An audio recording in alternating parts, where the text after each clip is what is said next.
ಪ್ರಕಟಣೆಯ ಗ್ರಂಥ 7ನೇ ಅಧ್ಯಾಯ 1ರಿಂದ 8 ವಾಕ್ಯಗಳನ್ನ ನಾವು ಧ್ಯಾನಿಸುವಾಗ, ಈ ಯಹೂದ್ಯರು 1,44,000 ಯಹೂದ್ಯರ ಭದ್ರತೆಯನ್ನ ಕುರಿತು, ದೇವರ ಅವರಿಗೆ ಮುದ್ರೆಯನ್ನ ಕುರಿತು ದೇವರ ವಾಕ್ಯ ಮಾತನಾಡುತ್ತದೆ.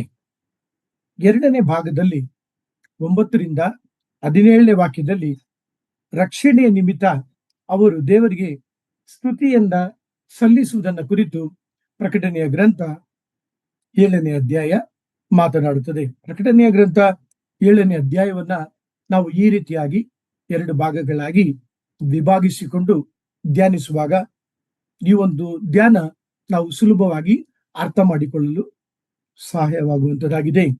ಪ್ರಿಯ ಸಹೋದರ ಸಹೋದರಿಯರೇ, ಇತ್ತೀಚಿನ ದಿನಗಳನ್ನ ನಾವು ನೋಡುವಾಗ ಅನೇಕ ಕಡೆಗಳಲ್ಲಿ ದೇವರ ಮಕ್ಕಳಿಗೆ ವಿರುದ್ಧವಾದಂತ ಕಾನೂನುಗಳು ಮತ್ತು ಆರಾಧನೆ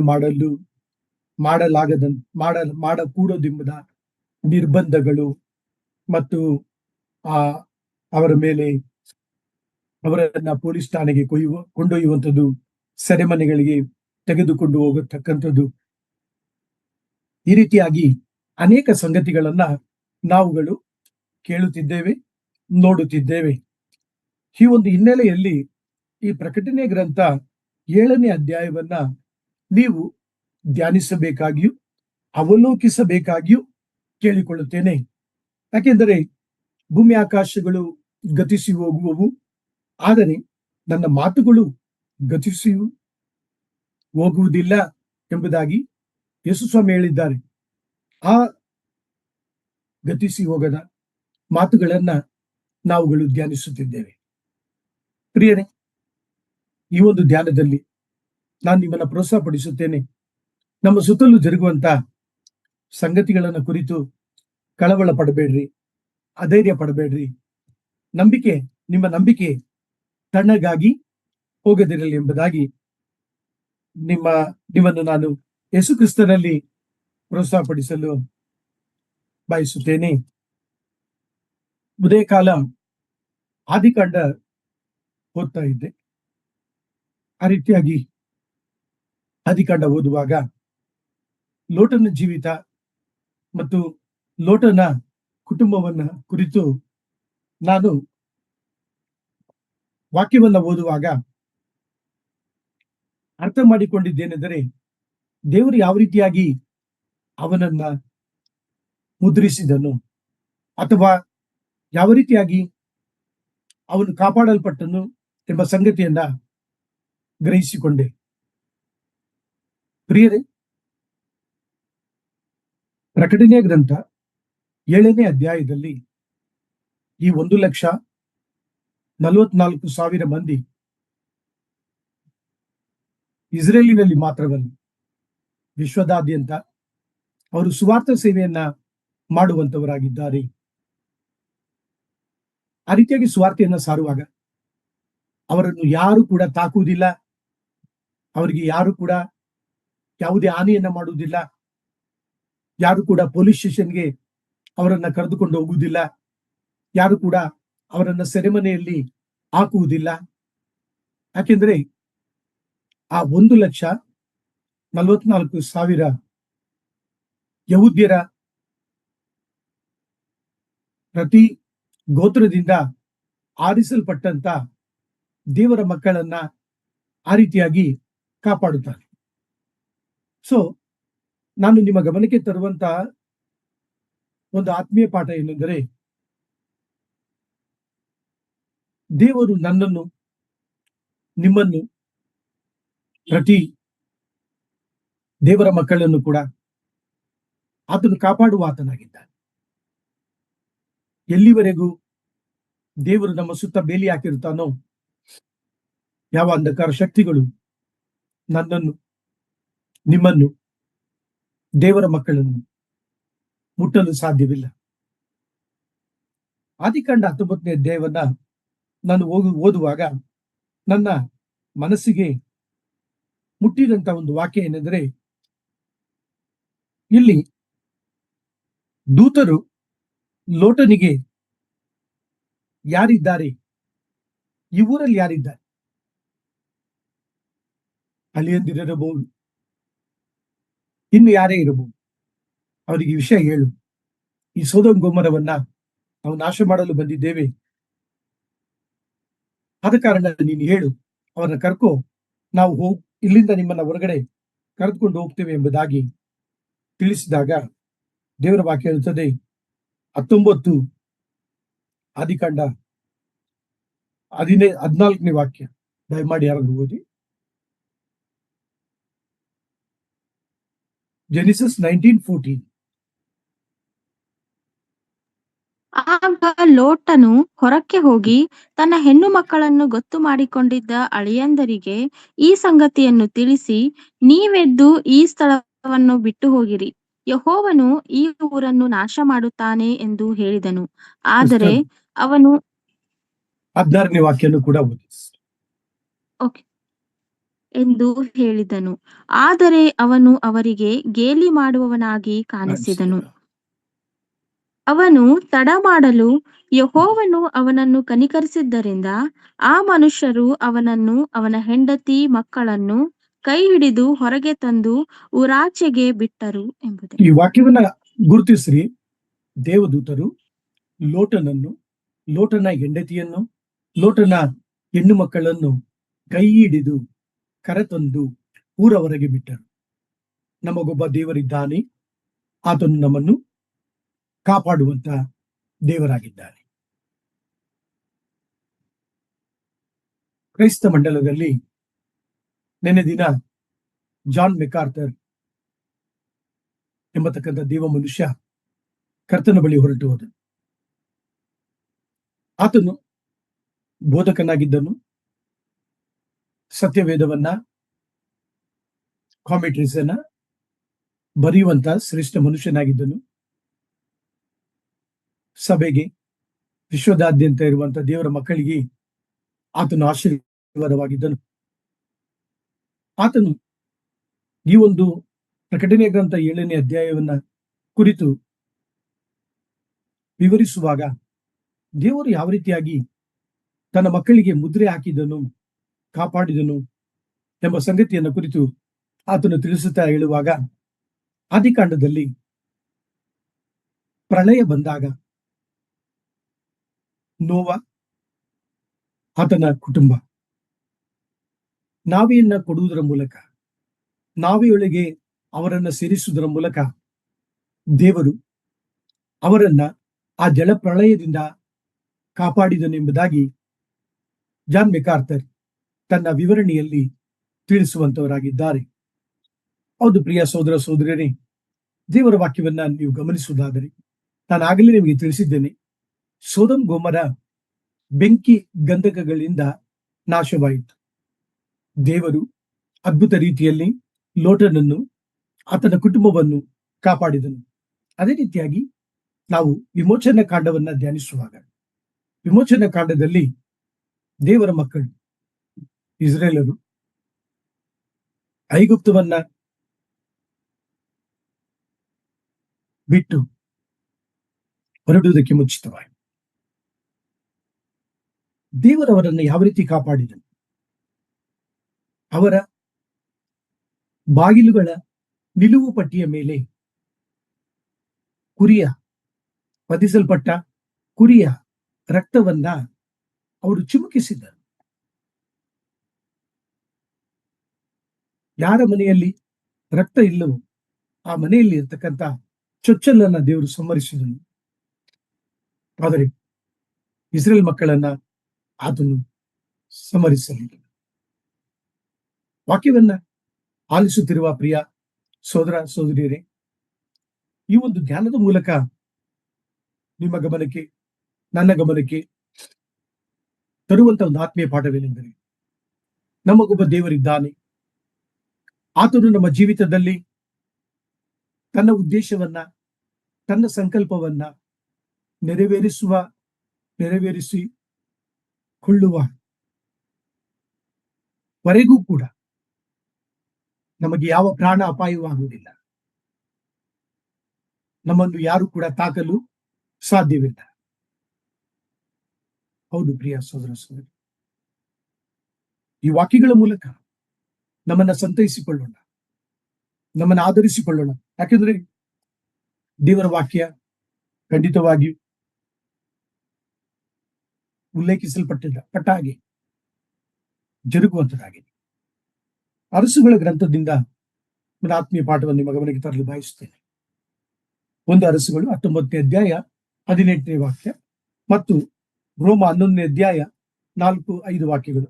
ಫಸ್ಟ್ ಕಿಂಗ್ಸ್ 19ನೇ ಅಧ್ಯಾಯ 18ನೇ ವಾಕ್ಯ, ರೋಮ 11 4 ಮತ್ತು 5 ವಾಕ್ಯ.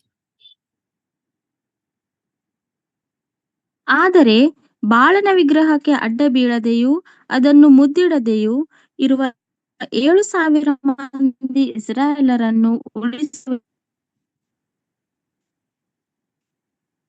ರೋಮ 11 4 ಮತ್ತು 5 ವಚನಗಳು. ಎಂದು ಇಸ್ರಾಯೇಲರ ಮೇಲೆ ದೂರು ಹೇಳಿದ್ದಕ್ಕೆ ದೇವರ ಉತ್ತರವೇನೆಂದರೆ, ಬಾಳನ ವಿಗ್ರಹಕ್ಕೆ ಅಡ್ಡ ಬೀಳದೇ ಇರುವ 7,000 ಪುರುಷರನ್ನು ನನಗಾಗಿ ಉಳಿಸಿಕೊಂಡಿದ್ದೇನೆ ಎಂಬುದೇ. ಅದರಂತೆ ಈಗಿನ ಕಾಲದಲ್ಲಿಯೂ ದೇವರು ಕೃಪೆಯಿಂದ ಆದುಕೊಂಡವರಾದ ಕೆಲವರು ಉಳಿದಿದ್ದಾರೆ ಎಂಬುದೇ. ಸಂತ ಪೌಲರು ರೋಮಾಪುರಕ್ಕೆ ಬರೆದ ಪತ್ರಿಕೆಯನ್ನ ಬರೆಯುತ್ತಾ ಯಾವ ರೀತಿಯಾಗಿ 1 ಅರಸುಗಳು 19ನೇ ಅಧ್ಯಾಯ 18ನೇ ವಾಕ್ಯದ ಬಾಳನ ವಿಗ್ರಹವನ್ನ ಪೂಜಿಸದೆ, ಆರಾಧಿಸದೆ, ಅಡ್ಡ ಬೀಳದೆ ಇದ್ದಂತ 7,000 ಮಂದಿಯನ್ನ ಆತನು ಕಾಪಾಡಿದನು, ಅವರನ್ನ ಪೋಷಿಸಿದನು. ಅದೇ ರೀತಿಯಾಗಿ ದೇವರ ವಾಕ್ಯವನ್ನು ನಾವು ಗಮನಿಸುವಾಗ ದೇವರು ತನಗೆಂದು ತನ್ನ ಮಕ್ಕಳನ್ನ ಮುದ್ರಿಸುತ್ತಾನೆ, ಕಾಪಾಡುತ್ತಾನೆ, ರಕ್ಷಿಸುತ್ತಾನೆ. ಈ ಲೋಕದಲ್ಲಿ ದೇವರು ನನ್ನನ್ನು, ನಿಮ್ಮನ್ನು ಹೇಗೆ ಕಾಪಾಡುತ್ತಿದ್ದಾನೆ? ಎಫೆಸ ಪತ್ರಿಕೆಯಲ್ಲಿ ಬಹಳ ಸುಂದರವಾದ ವಾಕ್ಯ ಉಂಟು, ಓದಿಕೊಳ್ಳೋಣ. ಎಫಿಷಿಯನ್ಸ್ 1ನೇ ಅಧ್ಯಾಯ 13-14 ವಾಕ್ಯಗಳು. ನಿಮ್ಮ ರಕ್ಷಣೆಯ ವಿಷಯವಾದ ಸುವಾರ್ತೆ ಎಂಬ ಸತ್ಯವಾಕ್ಯವನ್ನು ಕೇಳಿ ಕ್ರಿಸ್ತನಲ್ಲಿ ನಂಬಿಕೆ ಇಟ್ಟವರಾದ ನೀವು ಸಹ ವಾಗ್ದಾನ ಮಾಡಲ್ಪಟ್ಟ ಪವಿತ್ರಾತ್ಮನೆಂಬ ಮುದ್ರೆಯನ್ನು ಹೊಂದಿದಿರಿ. ದೇವರು ಸಂಪಾದಿಸಿಕೊಂಡ ಜನರಿಗೆ ವಿಮೋಚನೆಯಾಗುವುದೆಂಬುದಕ್ಕೆ ಪವಿತ್ರಾತ್ಮನು ನಮ್ಮ ಬಾಧ್ಯತೆಗೆ ಸಂಚಕಾರವಾಗಿದ್ದಾನೆ. ಆ ವಿಮೋಚನೆಯು ದೇವರ ಮಹಿಮೆಗೆ ಎಷ್ಟೋ ಪ್ರಖ್ಯಾತಿಯನ್ನು ಉಂಟು ಮಾಡುವುದು ಎಂಬುದೇ. ಈ ವಾಕ್ಯವನ್ನು ನೀವು ಗಮನಿಸುವಾಗ ನಾನು, ನೀವು ಈ ಲೋಕದಲ್ಲಿ ಹೇಗೆ ಭದ್ರ ಮಾಡಲ್ಪಟ್ಟಿದ್ದೇವೆ ಅಥವಾ ಕಾಪಾಡಲ್ಪಡುತ್ತಿದ್ದೇವೆ ಎಂಬುದಾಗಿ ಧ್ಯಾನಿಸುವಾಗ ದೇವರ ವಾಕ್ಯ ಅದಕ್ಕೆ ಪುಷ್ಟಿ ಕೊಡುತ್ತದೆ. ದೇವರ ವಾಕ್ಯ ನಮ್ಮ ನಂಬಿಕೆಯನ್ನು ಹೆಚ್ಚಿಸುತ್ತದೆ. ನೀವು, ನಾನು ಯಾವಾಗ ಯೇಸು ಸ್ವಾಮಿಯನ್ನ ನಮ್ಮ ಹೃದಯದಲ್ಲಿ ಸ್ವಂತ ರಕ್ಷಕನಾಗಿ ಸ್ವೀಕರಿಸಿಕೊಳ್ಳುತ್ತೇವೆ, ಯೇಸುವೆ ನಾನು ಪಾಪಿ, ನನ್ನಲ್ಲಿ ಪಾಪವಿದೆ, ನಿನ್ನ ಅಮೂಲ್ಯವಾದ ರಕ್ತದಿಂದ ನನ್ನನ್ನು ಶುದ್ಧ ಮಾಡು, ನಿನ್ನ ಮಗನಾಗಿ, ನಿನ್ನ ಮಗಳಾಗಿ ನನ್ನನ್ನು ಸ್ವೀಕರಿಸಿಕೋ ಎಂಬುದಾಗಿ ಯೇಸು ಸ್ವಾಮಿಯನ್ನ ಆಹ್ವಾನಿಸುವಾಗ, ಸ್ವೀಕರಿಸಿಕೊಳ್ಳುವಾಗ, ಯೋಹಾನ 1:12 ದೇವರ ಮಕ್ಕಳಾಗುವ ಅಧಿಕಾರ ಕೊಡ್ತಾನೆ. ಎಫೆಸ 1:13-14ನೇ ವಾಕ್ಯದ ಪ್ರಕಾರ ಪವಿತ್ರಾತ್ಮರಿಂದ ನಾವು ಮುದ್ರಿಸಲ್ಪಡುತ್ತೇವೆ. ಬಹಳ ಸುಂದರವಾದಂತಹ ವಾಕ್ಯ ಇದು. ಈ ಮುದ್ರೆ ಏನನ್ನು ಕುರಿತು ಮಾತನಾಡುತ್ತದೆ? ಅಧಿಕಾರವನ್ನು ಕುರಿತು ಮಾತನಾಡುತ್ತದೆ. ದೇವರ ವಾಕ್ಯ ಪವಿತ್ರಾತ್ಮನ ಮುದ್ರೆ ಎಂಬುದಾಗಿ ಹೇಳುವಾಗ ನನ್ನ ಮೇಲೆ, ನಿಮ್ಮ ಮೇಲೆ, ನಮ್ಮೆಲ್ಲರ ಜೀವಿತದಲ್ಲಿ ದೇವರ ಅಧಿಕಾರವನ್ನು ಹೊಂದಿದ್ದಾನೆ. ಪ್ರಿಯ ಸಹೋದರ ಸಹೋದರಿಯರೇ, ಮರೆತು ಹೋಗಬೇಡಿರಿ. ಪವಿತ್ರಾತ್ಮನ ಮುದ್ರೆ ದೇವರ ಅಧಿಕಾರವನ್ನು ಕುರಿತು ಮಾತನಾಡುತ್ತದೆ. 1 ಕೊರಿಂಥ 6:19 ನೀವು ಪವಿತ್ರಾತ್ಮನು ವಾಸ ಮಾಡುವ ಗರ್ಭಗುಡಿಯಾಗಿದ್ದೀರಿ, ನೀವು ದೇವರ ಆಲಯವಾಗಿದ್ದೀರಿ, ದೇವರ ಆತ್ಮನು ನಿಮ್ಮಲ್ಲಿ ವಾಸ ಮಾಡುತ್ತಾನೆ ಎಂಬುದಾಗಿ ದೇವರ ವಾಕ್ಯ ತಿಳಿಸುವಂತದ್ದಾಗಿದೆ. ಯೋಹಾನ 14, 16, 17 ವಾಕ್ಯಗಳು ಓದುವುದನ್ನು ಕೇಳಿಸಿಕೊಳ್ಳೋಣ. John's gospel chapter 14 verse 16 to 17.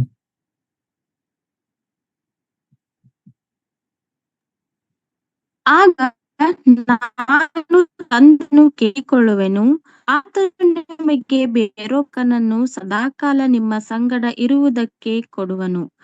ಆ ಸಹಾಯಕನು ಯಾರೆಂದರೆ ಸತ್ಯದ ಆತ್ಮನೇ. ಲೋಕವು ಆತನನ್ನು ನೋಡದೆಯೂ ತಿಳಿಯದೆಯೂ ಇರುವುದರಿಂದ ಆತನನ್ನು ಹೊಂದಲಾರದು. ನೀವು ಆತನನ್ನು ಬಲ್ಲಿರಿ, ಹೇಗೆಂದರೆ ನಿಮ್ಮ ಬಳಿಯಲ್ಲಿ ವಾಸ ಮಾಡುತ್ತಾನೆ ಮತ್ತು ನಿಮ್ಮೊಳಗೆ ಇರುವನು. ನಾನು ನಿಮ್ಮನ್ನು ಅನಾಥರಾಗಿ ಬಿಡುವುದಿಲ್ಲ, ನಿಮ್ಮ ಬಳಿಗೆ ಬರುತ್ತೇನೆ. ಪ್ರಿಯ ಸೋದರ ಸೋದರಿಯರೇ, ಪವಿತ್ರಾತ್ಮರು ನಮ್ಮೊಂದಿಗಿರುವ ಕಾರಣ ನಾವು ಅನಾಥರಲ್ಲ. ಈ ವಾಕ್ಯವನ್ನು ಅರ್ಥ ಮಾಡಿಕೊಳ್ಳೋಣ. ಕರ್ತನಾದ ಯೇಸು ಕ್ರಿಸ್ತನು ತಾನು ಮರಣ ಹೂಣಲ್ಪಟ್ಟು ಪುನರುತ್ಥಾನಗೊಂಡ ನಂತರ 40 ದಿನಗಳ ಕಾಲ ಆತನು ಅನೇಕರಿಗೆ ತನ್ನನ್ನು ತೋರ್ಪಡಿಸಿಕೊಳ್ಳುತ್ತಾ ಬಂದನು. ಆ ರೀತಿಯಾಗಿ ಶಿಷ್ಯರಿಗೆ ಆತನು ಹೇಳಿದನು, ನೀವು ಯೆರೂಸಲೇಮಿನಲ್ಲಿರಿ, ಪವಿತ್ರಾತ್ಮನು ನಿಮ್ಮ ಮೇಲೆ ಬರುವನು. ತದನಂತರ ಯೆರೂಸಲೇಮು, ಸಮಾರ್ಯ, ಯುದಾಯ, ಭೂಮಿಯ ಕಟ್ಟಕಡೆಯವರೆಗೂ ತನಗೆ ಸಾಕ್ಷಿಗಳಾಗಿರಬೇಕೆಂಬುದಾಗಿ.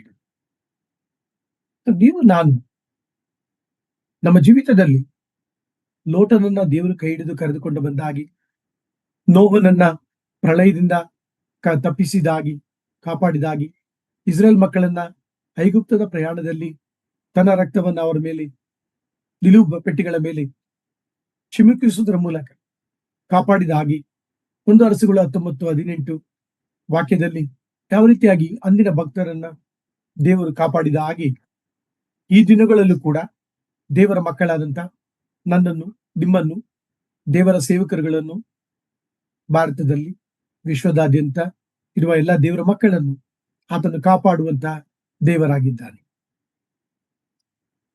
ಎಲ್ಲಿಯವರೆಗೂ?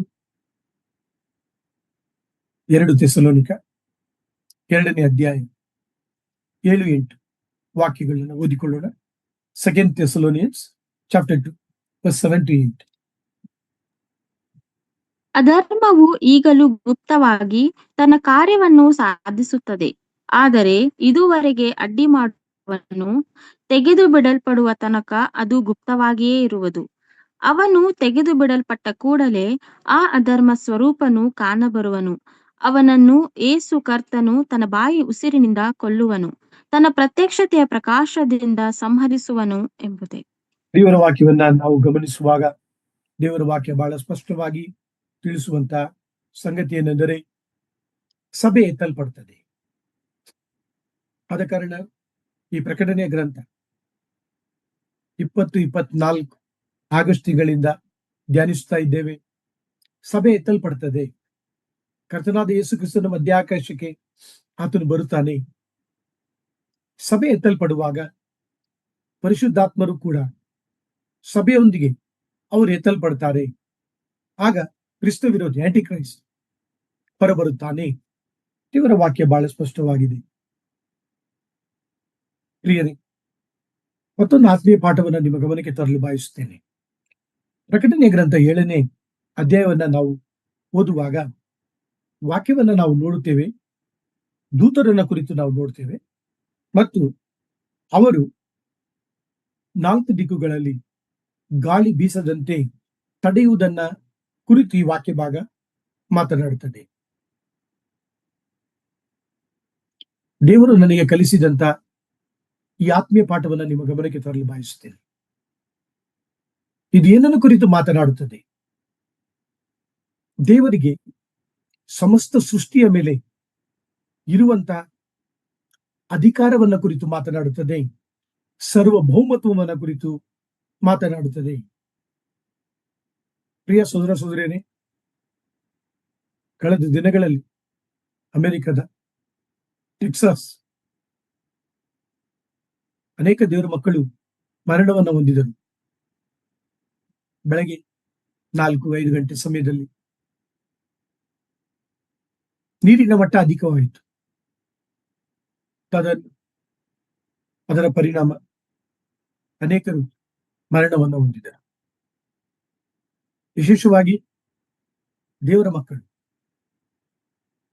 ನನಗೆ ನೋವಾಯಿತು.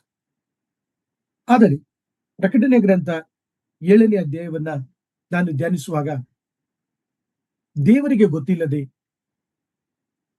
ದೇವರ ಅನುಮತಿ ಇಲ್ಲದೆ ನೀರಿನ ಮಟ್ಟ ಹೆಚ್ಚಾಗಲು ಸಾಧ್ಯವಿಲ್ಲ. ದೇವರು ಎಲ್ಲವನ್ನು ತನ್ನ ಆಧೀನತೆಯಲ್ಲಿಟ್ಟಿದ್ದಾನೆ. ಆತನು ಆರಂಭವಾಗಿದ್ದಾನೆ, ಆತನು ಅಂತ್ಯವಾಗಿದ್ದಾನೆ.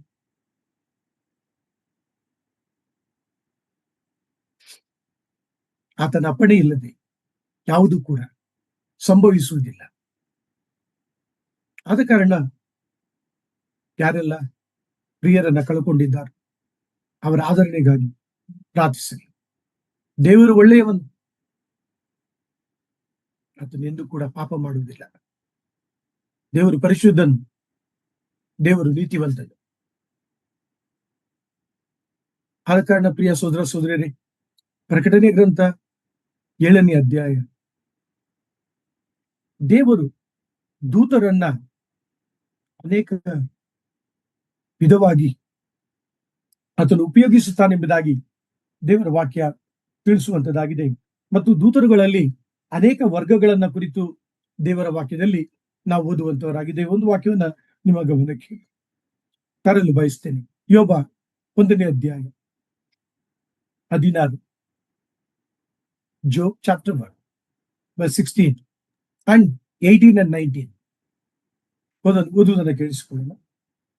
ಅವನು ಮಾತಾಡುತ್ತಿರುವಾಗಲೇ ಮತ್ತೊಬ್ಬನು ಬಂದು, ದೇವರ ಬೆಂಕಿ ಆಕಾಶದಿಂದ ಬಿದ್ದು ಕುರಿಗಳನ್ನು ಆಳುಗಳನ್ನು ದಹಿಸಿ ನುಂಗಿಬಿಟ್ಟಿದೆ. ಇದನ್ನು ತಿಳಿಸುತ್ತಿರುವ ನಾನೊಬ್ಬನೇ ತಪ್ಪಿಸಿಕೊಂಡು ಉಳಿದಿದ್ದೇನೆ ಅಂದನು. 18ನೇ ವಚನ. ಸಂಗಡಲೇ ಬೇರೊಬ್ಬನು ಬಂದು, ನಿನ್ನ ಕುಮಾರನ ಕುಮಾರ್ತೆಯರು ತಮ್ಮ ಅಣ್ಣನ ಮನೆಯಲ್ಲಿ ಉಂಡು ಕುಡಿಯುತ್ತಿರುವಾಗ, ಇಗೋ, ಅರಣ್ಯದ ಕಡೆಯಿಂದ ಬಿರುಗಾಳಿಯು ಬೀಸಿ ಮನೆಯ 4 ಮೂಲೆಗಳಿಗೆ ಬಡಿಯಿತು. ಮನೆಯು ಯವನಸ್ಥರ ಮೇಲೆ ಬಿದ್ದಿತು, ಸತ್ತು ಹೋದರು. ಇದನ್ನು ತಿಳಿಸುತ್ತಿರುವ ನಾನೊಬ್ಬನೇ ತಪ್ಪಿಸಿಕೊಂಡು ಉಳಿದಿದ್ದೇನೆ ಅಂದನು. ದೇವರ ಅಪ್ಪಣೆ ಇಲ್ಲದೆ, ದೇವರಿಗೆ ತಿಳಿಯದೆ ಯಾವ ಸಂಗತಿಗಳು ಜರುಗುವುದಿಲ್ಲ ಎಂಬುದಾಗಿ ದೇವರ ವಾಕ್ಯದಿಂದ ನಿಮ್ಮ ಗಮನಕ್ಕೆ ತರಲು ಬಯಸ್ತೇನೆ.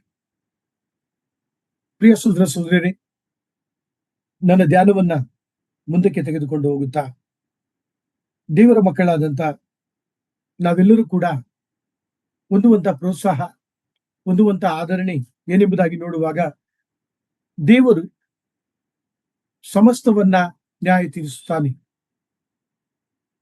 ಮತ್ತಾಯ 5:45 ಹೇಳುತ್ತದೆ, ಆತನು ನೀತಿವಂತರ ಮೇಲೆಯೂ ಅನೀತಿವಂತರ ಮೇಲೆಯೂ ದಯೆ ತೋರಿಸುವಂತ ದೇವರಾಗಿದ್ದಾನೆ.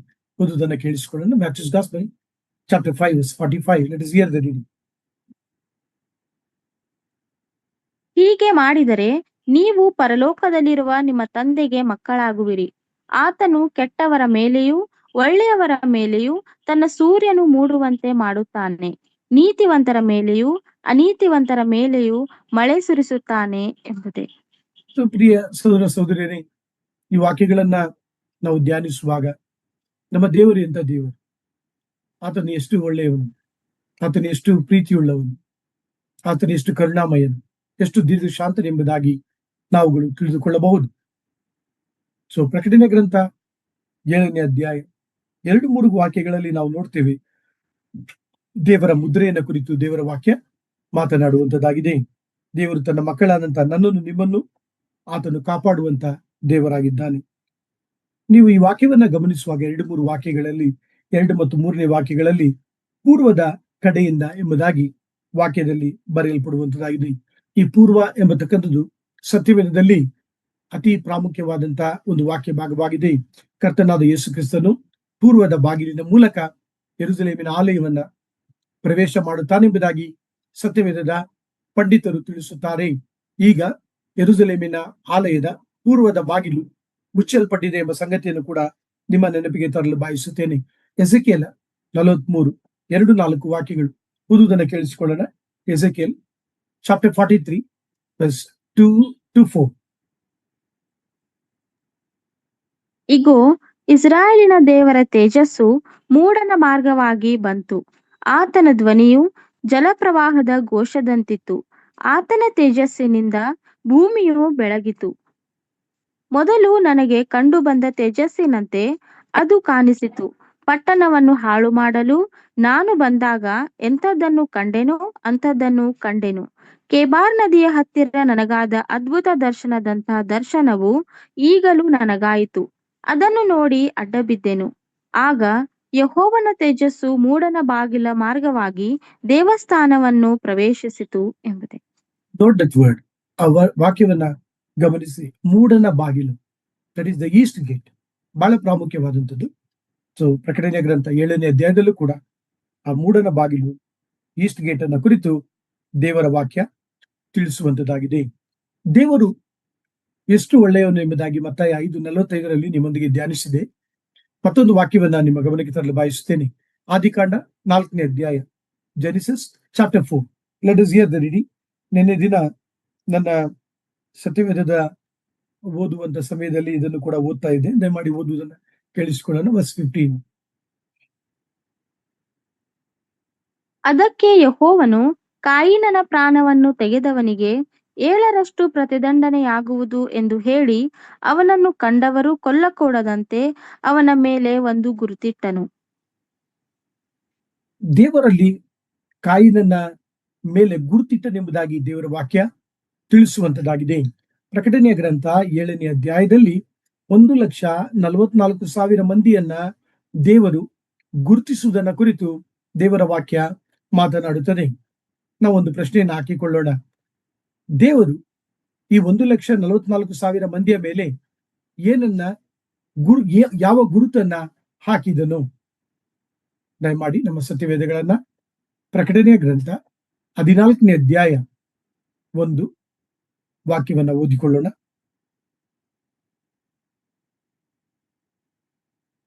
ನಾನು ನೋಡಲಾಗಿ ಯಜ್ಞದ ಕುರಿಯಾದಾತನು ಚಿಯೋನ್ ಪರ್ವತದ ಮೇಲೆ ನಿಂತಿರುವುದನ್ನು ಕಂಡೆನು.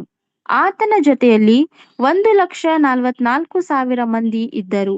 ಅವರವರ ಹಣೆಯ ಮೇಲೆ ಆತನ ಹೆಸರು, ಆತನ ತಂದೆಯ ಹೆಸರು ಬರೆಯಲ್ಪಟ್ಟಿದ್ದವು ಎಂಬುದೇ. ನೋಡಿ, ಎಷ್ಟು ಸುಂದರವಾಗಿ ದೇವರ ವಾಕ್ಯ ನಮಗೆ ನಾವು ತಿಳಿದುಕೊಳ್ಳಲು ಸಹಾಯ ಮಾಡುವಂತದ್ದಾಗಿದೆ. ಆತನ ಹೆಸರನ್ನ, ಆತನ ತಂದೆಯ ಹೆಸರನ್ನು, ಆತನ ತಂದೆಯ ಹೆಸರು ಒಂದು ವೇಳೆ ಅದೋನಾಯ್ ಎಂಬುದಾಗಿ ಬರೆಯಲ್ಪಟ್ಟಿರಬಹುದು, ಎಲ್ಶದ್ದಾಯ್ ಎಂಬುದಾಗಿ ಬರೆದಿರಬಹುದು.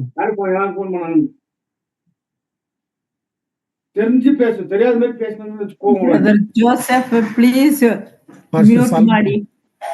Brother Joseph, please mute ಮಾಡಿ, ಡಿಸ್ಟರ್ಬ್ ಆಗುತ್ತೆ.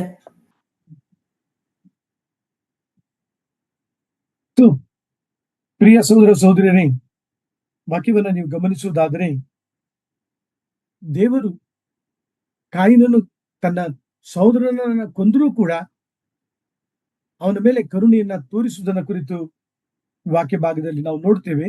ಮತ್ತು ಪ್ರಕಟಣೆಯ ಗ್ರಂಥ 14ನೇ ಅಧ್ಯಾಯ 1ನೇ ವಾಕ್ಯದಲ್ಲಿ ಈ 1,44,000 ಸುವಾರ್ತಿಕರ ಮೇಲೆ, ಅಂದ್ರೆ 12 ಗೋತ್ರಗಳಿಂದ 12,000, ಒಂದು ಗೋತ್ರಕ್ಕೆ 12,000. ಸೊ 12 ಗೋತ್ರಕ್ಕೆ 1,44,000 ಸುವಾರ್ತಿಕರನ್ನ ದೇವರು ಗುರುತಿಸಿದನು. ಏನೆಂಬುದಾಗಿ ಗುರುತಿಸಿದ? ಅವರ ಹಣೆಯ ಮೇಲೆ ತಂದೆಯ ಹೆಸರನ್ನ ಬರೆದನು. ಅವರ ಹಣೆಯ ಮೇಲೆ ಕರ್ತನಾದ ಯೇಸು ಕ್ರಿಸ್ತನ ಹೆಸರನ್ನ ಬರೆದನು. ಪ್ರಿಯ ಸಹೋದರ ಸಹೋದರರೇ, ಆದ ಕಾರಣ ನಾವುಗಳು ನಮ್ಮ ಕೈಗಳಲ್ಲಿ ಅಚ್ಚೆ ಹಾಕೊಳ್ಳೋದಿಲ್ಲ. ಹೆಂಡತಿ ಹೆಸರು, ಮಕ್ಕಳ ಹೆಸರು, ಯಾವ ಅಚ್ಚೆನೂ ಹಾಕೊಳ್ಳೋದಿಲ್ಲ. ಈ ದೇಹ ದೇವರು ವಾಸ ಮಾಡುವ ದೇವಾಲಯವಾಗಿದೆ. ನೀವು ನಾನು ಇದನ್ನ ಪರಿಶುದ್ಧವಾಗಿ ಇಟ್ಟುಕೊಳ್ಳಬೇಕು. ಬಹಳ ಪ್ರಾಮುಖ್ಯವಾದದ್ದು. ಹೌದು ಪ್ರಿಯ ಸಹೋದರ ಸಹೋದರಿಯರೇ, ಯಾಕೆ ಈ ವಾಕ್ಯಕ್ಕೆ ಒತ್ತು ಕೊಡುತ್ತಿದ್ದೇನೆ? ಅನೇಕ ದೇವರ ಮಕ್ಕಳು ತಾವು ಕ್ರೈಸ್ತರೆಂಬುದಾಗಿ ಹೇಳಿಕೊಳ್ಳುತ್ತಾರೆ. ಅಲ್ಲಲ್ಲಿ ಅಚ್ಚೆ ಹಾಕೊಂಡು ಮೈನ ಬಟ್ಟೆಯನ್ನ ಮುಚ್ಕೋತಾರೆ. ದಯಮಾಡಿ ಮುಚ್ಕೋಬೇಡಿ. ಯಾಕೆಂದ್ರೆ ನನ್ನ ಮೇಲೆ, ನಿಮ್ಮ ಮೇಲೆ ದೇವರು ಮುದ್ರಿಸುತ್ತಾನೆ. ದೇವರ ಮುದ್ರೆಗೋಸ್ಕರವಾಗಿ ನಮ್ಮ ದೇಹ, ನಮ್ಮ ಪ್ರಾಣ, ನಮ್ಮ ಆತ್ಮವನ್ನ ಮೀಸಲಾಗಿಡೋಣ. ನನಗೋಸ್ಕರ, ನಿನಗೋಸ್ಕರ ಶಿಲುಬೆ ಮೇಲೆ ಆತನು ಪ್ರಾಣ ಕೊಟ್ಟನು, ತನ್ನ ದಿವ್ಯ ರಕ್ತವನ್ನ ಸುರಿಸಿದನು. ಆತನು ನಮ್ಮನ್ನು ಬಹಳವಾಗಿ ಪ್ರೀತಿಸಿದನು. ಆತನ ಹಾಗೆ ನಮ್ಮನ್ನು ಯಾರು ಪ್ರೀತಿಸಲಿಲ್ಲ. ಆತನು ಅಷ್ಟಾಗಿ ನನ್ನನ್ನು, ನಿಮ್ಮನ್ನು ಪ್ರೀತಿಸಿದ್ದಾನೆ. ಹೇಗೆ ನಾನು ಅಚ್ಚೆಯನ್ನು ಹಾಕಿಸ್ಕೊಳ್ಳಿ? ಕೂಡದು ಪ್ರಿಯ ಸಹೋದರ ಸಹೋದರಿಯರೇ, ದೇವರ ವಾಕ್ಯಕ್ಕೆ ವಿಧೇಯತೆಯನ್ನು ತೋರಿ. ನನಗಲ್ಲ, ನನ್ನ ಮಾತುಗಳಿಗಲ್ಲ, ದೇವರ ವಾಕ್ಯಕ್ಕೆ ವಿಧೇಯತೆಯನ್ನು ತೋರಿ. ಈ ದೇಹದ ಮೇಲೆ ಪ್ರತಿ ಗುರುತುಗಳು ದೇವರದಾಗಿದೆ. ಜಕರನ ಗ್ರಂಥವನ್ನು ನೀವು ಓದುವಾಗ ದೇವಾಲಯಕ್ಕೆ ಬಳಸಲ್ಪಡುವ ಪ್ರತಿ ಪಾತ್ರೆಗಳ ಮೇಲೆ ಆತನ ಹೆಸರುಗಳನ್ನ ಬರೆಯುವಂತವರಾಗಿದ್ದಾರೆ. ಅಂದರೆ ಆ ಪಾತ್ರೆಗಳು ದೇವರಿಗೆ ಮೀಸಲಾದದ್ದು, ಅದು ಪರಿಶುದ್ಧವಾದದ್ದು, ಅದು ಪ್ರತ್ಯೇಕಿಸಲ್ಪಟ್ಟಿದ್ದು. ನಿಮಗೆ ಗೊತ್ತಾ, ನೀವು ನಾನು ದೇವರಿಗೋಸ್ಕರ ಮೀಸಲಾಗಿದ್ದೇವೆ. ನೀವು ನಾನು ದೇವರ ಪಾತ್ರೆಗಳಾಗಿದ್ದೇವೆ. ನೀವು ನಾನು ಯಜಮಾನನು ಉಪಯೋಗಿಸುವಂತ ಪಾತ್ರೆಗಳಾಗಿದ್ದೇವೆ. ಎಷ್ಟು ಪವಿತ್ರವಾಗಿ ಇಟ್ಟುಕೊಳ್ಳಬೇಕು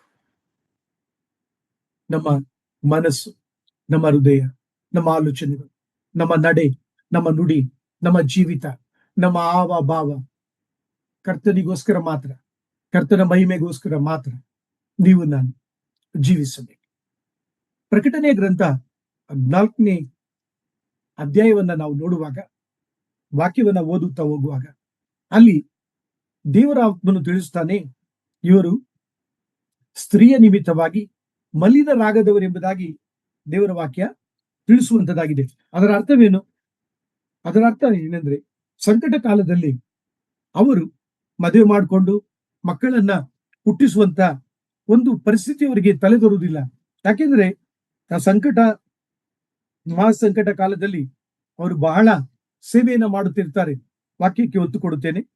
ಪ್ರಕಟಣೆ ಗ್ರಂಥ 14ನೇ ಅಧ್ಯಾಯ 3ನೇ ವಾಕ್ಯವನ್ನ ಓದಿಕೊಳ್ಳೋಣ. ಅವರು ಸಿಂಹಾಸನದ ಮುಂದೆಯೂ ಆ 4 ಜೀವಿಗಳ ಮತ್ತು ಹಿರಿಯರ ಮುಂದೆಯೂ ಹೊಸ ಹಾಡನ್ನು ಹಾಡಿದರು. ಭೂಲೋಕದೊಳಗಿಂದ ಕೊಂಡುಕೊಳ್ಳಲ್ಪಟ್ಟ ಆ 1,44,000 ಜನರೇ ಹೊರತು ಬೇರೆ ಯಾರೂ ಆ ಹಾಡನ್ನು ಕಲಿಯಲಾರರು ಎಂಬುದೇ. 4ನೇ ವಾಕ್ಯ ಕೂಡ ಸರ್ ಓದಿ ಸಿಸ್ಟರ್. ಸ್ತ್ರೀ ಸಹವಾಸದಿಂದ ಮಲಿನರಾಗದವರು ಇವರೇ. ಇವರು ಕನ್ಯೆಯರಂತೆ ನಿಷ್ಕಳಂಕರು. ಯಜ್ಞದ ಕುರಿಯಾದಾತನು ಎಲ್ಲಿ ಹೋದರೂ ಇವರು ಆತನ ಹಿಂದೆ ಹೋಗುವರು. ಇವರು ಮನುಷ್ಯರೊಳಗಿಂದ ಸ್ವಕೀಯ ಜನರಾಗಿ ಕೊಂಡುಕೊಳ್ಳಲ್ಪಟ್ಟು ದೇವರಿಗೂ ಯಜ್ಞದ ಕುರಿಯಾದಾತನಿಗೂ ಪ್ರಥಮ ಫಲದಂತಾದರು ಎಂಬುದೇ. ಈ ವಾಕ್ಯಗಳನ್ನು ನೀವು ಗಮನಿಸುವಾಗ ಈ 1,44,000 ಮಂದಿ ಯಾರೆಂಬುದಾಗಿ ಈ ಒಂದು ಧ್ಯಾನಗಳಲ್ಲಿ ನಾವು ಕಲಿಯುತ್ತಿದ್ದೇವೆ. ಈ ಪ್ರಿಯ ಸಹೋದರ ಸಹೋದರಿಯರೇ, 12,000 ಮಂದಿ ಪ್ರತಿ ಗೋತ್ರದಿಂದ ದೇವರು ಆರಿಸಿಕೊಳ್ಳುವುದನ್ನ ಕುರಿತು ಪ್ರಕಟಣೆಯ ಗ್ರಂಥ ಮಾತನಾಡುತ್ತದೆ. ಅದರೊಡನೆ ಈ 12,000 ಅಥವಾ 12 ಎಂಬ ಪದ ಇಸ್ರೇಲರಿಗೆ ಬಹು ಇಷ್ಟವಾದಂತ ಒಂದು ಸಂಖ್ಯೆ ಎಂಬುದಾಗಿ ನಾನು ನೀವು ಕರೆಯಬಹುದು. ಮಹಾಯಾಜಕನ ಎದೆಯ ಮೇಲೆ 12 ಅಮೂಲ್ಯವಾದ ಕಲ್ಲುಗಳನ್ನ ಆತನು ಹೊತ್ತುಕೊಂಡು ಹೋಗುತ್ತಿದ್ದನು. ದೇವರ ಸಮ್ಮುಖಕ್ಕೆ ಹೋಗುವಾಗ ಆ 12 ಕಲ್ಲುಗಳು ದೇವರ ಮುಂದೆ 12 ಗೋತ್ರಗಳ ಆ ಜನರ ಪರವಾಗಿ, ಆ ಜನರ ಭದ್ರತೆಗೋಸ್ಕರ, ಆ ಜನರ ರಕ್ಷಣೆಗೋಸ್ಕರವಾಗಿ ಅವರು ಪ್ರಾರ್ಥಿಸುವಂತವರಾಗಿದ್ದರು, ವಿಜ್ಞಾಪಿಸುವಂತವರಾಗಿದ್ದರು. ಹಳೆ ಒಡಂಬಡಿಕೆಯಲ್ಲಿ ನೀವು ಓದುವಾಗ ದೇವಾಲಯದ ಯಜ್ಞಾರ್ಪಣೆಯಲ್ಲಿ ಅವರು 12 ರೊಟ್ಟಿಗಳನ್ನ ಪರಿಶುದ್ಧವಾದ ರೊಟ್ಟಿಗಳೆಂಬುದಾಗಿ ಪ್ರತ್ಯೇಕಿಸಿ ಇಡುವಂತವರಾಗಿದ್ದರು. ಮತ್ತಾಯ ಬರೆದ ಸುವಾರ್ತೆ 19:28 ವಾಕ್ಯ ಓದುವುದನ್ನು ಕೇಳಿಸಿಕೊಳ್ಳೋಣ. ಮ್ಯಾಥ್ಯೂಸ್ ಗಾಸ್ಪಲ್ 19:28. ಯೇಸು ಅವರಿಗೆ, ನಿಮಗೆ ಸತ್ಯವಾಗಿ ಹೇಳುತ್ತೇನೆ, ಹೊಸ ಸೃಷ್ಟಿಯಲ್ಲಿ ಮನುಷ್ಯಕುಮಾರನು ತನ್ನ ಮಹಿಮೆಯ ಸಿಂಹಾಸನದ ಮೇಲೆ ಕೂತುಕೊಳ್ಳುವಾಗ ನನ್ನನ್ನು ಹಿಂಬಾಲಿಸಿರುವ ನೀವು ಸಹ 12 ಸಿಂಹಾಸನಗಳ ಮೇಲೆ ಕೂತುಕೊಂಡು ಇಸ್ರಾಯೇಲಿನ 12 ಕುಲಗಳಿಗೆ ನ್ಯಾಯ ತೀರಿಸುವಿರಿ ಎಂಬುದೇ. ಸೊ ಪ್ರಿಯರೇ, 12 ಶಿಷ್ಯರು ಮುಂದಿನ ದಿನಗಳಲ್ಲಿ ಏನು ಮಾಡುತ್ತಾರೆ?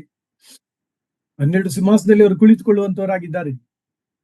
12 ಅಪೊಸ್ತಲರುಗಳು, 12 ಸಿಂಹಾಸನಗಳು, 12 ಗೋತ್ರಗಳು, ಎಷ್ಟು ಅದ್ಭುತವಾದ ಸಂಖ್ಯೆ ನೋಡ್ರಿ. ಸೊ ನೀವು ನಾನು ಈ ವಾಕ್ಯಗಳನ್ನ ಅರ್ಥ ಮಾಡಿಕೊಳ್ಳಲು ಪ್ರಯತ್ನಿಸೋಣ. ದೇವರ ವಾಕ್ಯ ಹೇಳುತ್ತದೆ, ದೇವರು ತನ್ನ ಸೇವಕರ ವಿಷಯದಲ್ಲಿ ಆತನು ಅಕ್ಕರೆಯನ್ನ ತೋರಿಸುವಾತನಾಗಿದ್ದ. ಅವರ ಭದ್ರತೆಯ ವಿಷಯದಲ್ಲಿ ಆಸಕ್ತಿಯನ್ನ ತೋರ್ಪಡಿಸುತ್ತಾನೆ. ಅವರಲ್ಲಿರುವಂತಹ ತಪ್ಪುಗಳನ್ನ ಆತನು ನೋಡುವುದಿಲ್ಲ, ಪಾಪಗಳನ್ನ ನೋಡುವುದಿಲ್ಲ. ಯಾರೆಲ್ಲ ಯೇಸು ಸ್ವಾಮಿಯನ್ನ ಸ್ವಂತ ರಕ್ಷಕನಾಗಿ ಸ್ವೀಕರಿಸಿಕೊಳ್ತಾರೋ ದೇವರು ಅವರಿಗೆ ರಕ್ಷಣೆ ಕೊಡ್ತಾನೆ. ದೇವರು ಅವರಿಗೆ ಗುರಾಣಿಯಾಗಿರ್ತಾನೆ. ದೇವರು ಅವರಿಗೆ ನಿತ್ಯವಾದಂತ ಭದ್ರತೆಯಾಗಿರ್ತಾನೆ. ಪ್ರಿಯರೇ, ಈ ಒಂದು ಭರವಸೆ ನಿಮಗಿದೆಯಾ? ನಾನು ದೇವರ ಮಗಳಾಗಿದ್ದೇನೆ, ದೇವರ ಮಗನಾಗಿದ್ದೇನೆ, ಯೇಸು ನನ್ನ ರಾಜನಾಗಿದ್ದಾನೆ, ಆತನ ರಕ್ತದಿಂದ ನಾನು ತೊಳೆಯಲ್ಪಟ್ಟಿದ್ದೇನೆ, ಆತನ ಬರುವಿಕೆಯನ್ನು ನಾನು ಎದುರು ನೋಡುತ್ತಾ ಜೀವಿಸುತ್ತಿದ್ದೇನೆ. ಆತನು ತಡವಾದರೂ ಬರುತ್ತಾನೆ. ಆತನ ವಾಗ್ದಾನಗಳು ನೆರವೇರುವಂತದ್ದಾಗಿದೆ. ಪ್ರಿಯರೇ, ಈ ಪವಿತ್ರಾತ್ಮರ ಮುದ್ರೆ ಏನನ್ನು ಕುರಿತು ಮಾತನಾಡುತ್ತದೆ? ದೇವರು ನಮ್ಮೊಂದಿಗೆ ಇರುವಂತ ಆತನ ಸಮ್ಮುಖವನ್ನು ಕುರಿತು ಮಾತನಾಡುತ್ತದೆ. ಆತನ ಸಾನ್ನಿಧ್ಯವನ್ನು ಕುರಿತು ಮಾತನಾಡುತ್ತದೆ. ಆತನ ಪ್ರಸನ್ನತೆಯನ್ನು ಕುರಿತು ಮಾತನಾಡುವಂತದ್ದಾಗಿದೆ. ನೀವು ನಾನು ಪ್ರತಿದಿನ ದೇವರ ಸಮ್ಮುಖದಲ್ಲಿ ಜೀವಿಸಬೇಕು, ದೇವರ ಪ್ರಸನ್ನತೆಯಲ್ಲಿ ಜೀವಿಸಬೇಕು, ದೇವರ ಸಾನ್ನಿಧ್ಯದಲ್ಲಿ ನಾವು ಜೀವಿಸಬೇಕು, ದೇವರೊಂದಿಗೆ ನಾವು ನಡೆಯುವಂತ ಜೀವಿತವನ್ನ ಜೀವಿಸಬೇಕು. ದೇವರು ನಮ್ಮನ್ನ ಉಪಯೋಗಿಸುವ ಪಾತ್ರೆಗಳಾಗಿ ನಾವುಗಳು ಜೀವಿಸಬೇಕು. ಪ್ರತಿದಿನ ಪ್ರಿಯ ಸೋದರ ಸೋದರಿ, ನಮ್ಮನ್ನು ಕರ್ತನಿಗೆ ಒಪ್ಪಿಸಿಕೊಡೋಣ. ಕರ್ತನೆ, ಈಗೋ ಇದ್ದೇನೆ, ನನ್ನನ್ನು ಉಪಯೋಗಿಸು ಎಂಬುದಾಗಿ ನಮ್ಮನ್ನ ಅರ್ಪಿಸಿಕೊಳ್ಳುವಾಗ ಖಂಡಿತವಾಗಿ ಆತನು ನಮ್ಮನ್ನ ತನ್ನ ಮಹಿಮೆಗಾಗಿ ಉಪಯೋಗಿಸಿಕೊಳ್ಳುತ್ತಾನೆ.